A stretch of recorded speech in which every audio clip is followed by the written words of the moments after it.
كالحليب نملة على الصخرة السمراء في ليلة الظلماء يعلم ما يلج في الأرض وما يخرج منها وما ينزل من السماء وما يعرج فيها وهو الرحيم الغفور. وأشهد أن لا إله إلا الله وحده لا شريك له عالم الغيب والشهادة وأشهد أن محمدا عبده ورسوله أذكر الذاكرين وأعبد العابدين. اللهم صل وسلم وبارك عليه وعلى آله وأصحابه أجمعين. أما بعد، يا أيها الذين آمنوا اتقوا الله ولتنظر نفس ما قدمت لغد واتقوا الله إن الله خبير بما تعملون. واعلموا أيها الناس أن لله في شرعه أسرارا وفي أحكامه حكمة وفي خلقه مقاصد، ومن هذه الحكم والمقاصد ما تدركه العقول ومنها ما تحكو عنده كانت عائلة. وقد أخبر سبحانه وتعالى عن بعد حكم الصيام فقال يا أيها الذين آمنوا كتب عليكم الصيام كما كتب على الذين من قبلكم لعلكم تتقون. إذن الصوم طريق لتقوى الله عز وجل. Chers frères et sœurs en islam, la loi appartient à Allah, le savant, le sage. Il connaît ce qui est dans la terre ferme comme dans la mer. Et pas une feuille de tombe qui ne le sache. Et pas une graine dans les ténèbres de la terre. Rien de frais ou de sec qui ne soit consigné dans un livre explicite. Il connaît certes les secrets, même les plus cachés. Il entend et voit la marche d'une fourmi sur un rocher massif dans une nuit noire. Il sait ce qui pénètre en terre et ce qui en sort, ce qui descend du ciel et ce qui y monte, et ce qui y remonte. Et celui de très miséricordieux, le pardonneur. Je témoigne qu'il n'y a pas de divinité digne d'adoration hormis Allah, l'unique sans associé, le connaisseur de l'invisible et du visible.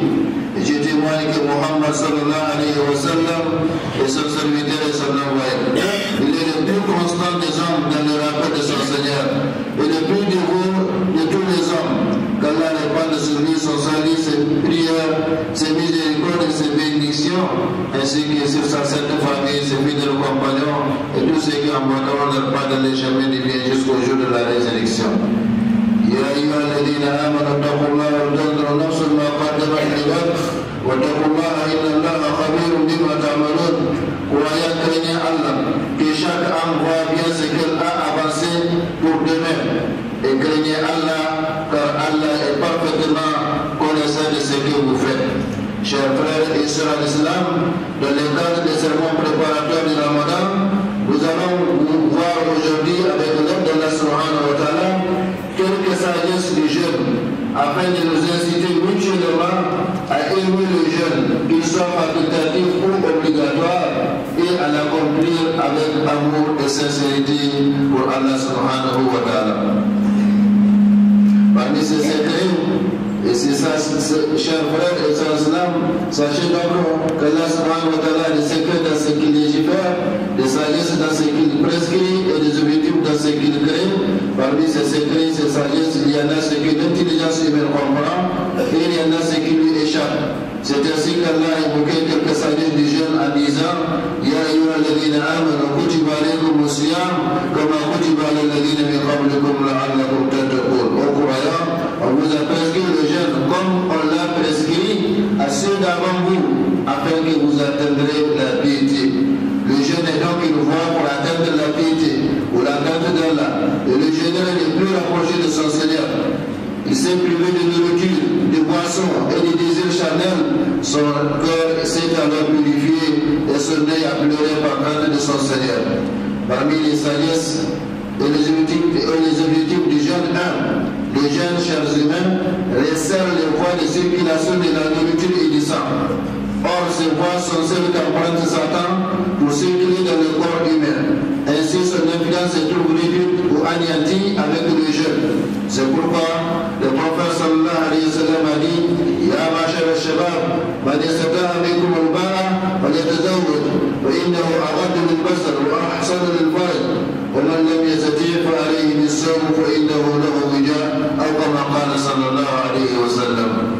Ô jeunes gens, quiconque parmi vous est capable de se marier qu'il le fasse, car le mariage aide efficacement au contrôle du regard et à la protection du sexe. Et quiconque ne peut se marier, qu'il jeûne alors, car le jeûne est un rempart pour lui, rapporté par le Bukhari et Muslim. 2. Le jeûne affaiblit les désirs charnels, annule l'effet des mauvais soupçons et contrecarre l'incitation au péché, ce qui permet aux jeûneurs d'avoir la clairvoyance et l'éveil d'esprit. 3. Le jeûne rappelle aux jeûneurs, ses frères, les déshérités, les pauvres, les indigents, si bien qu'ils s'empressent de sympathiser avec eux et de leur apporter aide et secours. 4. Le jeûne est une école pour l'éducation de l'âme, pour la purification du cœur et pour la protection des organes du corps. 5. Le jeûne est un secret entre le serviteur et son Seigneur.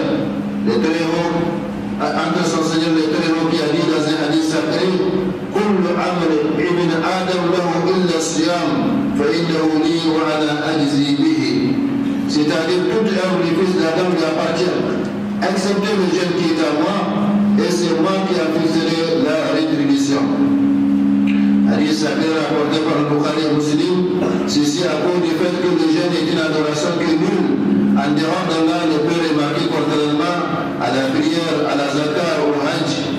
Les pieux prédécesseurs, chers frères et sœurs en islam, les pieux prédécesseurs de cette umma avaient compris que le jeûne est une adoration qui rapproche le serviteur de son Seigneur et qui constitue une saison de compétition, de l'accomplissement de bonnes œuvres et une occasion de recevoir les bienfaits divins. Ils avaient alors pleuré de joie à l'accueil du Ramadan et avaient pleuré de tristesse à sa fin.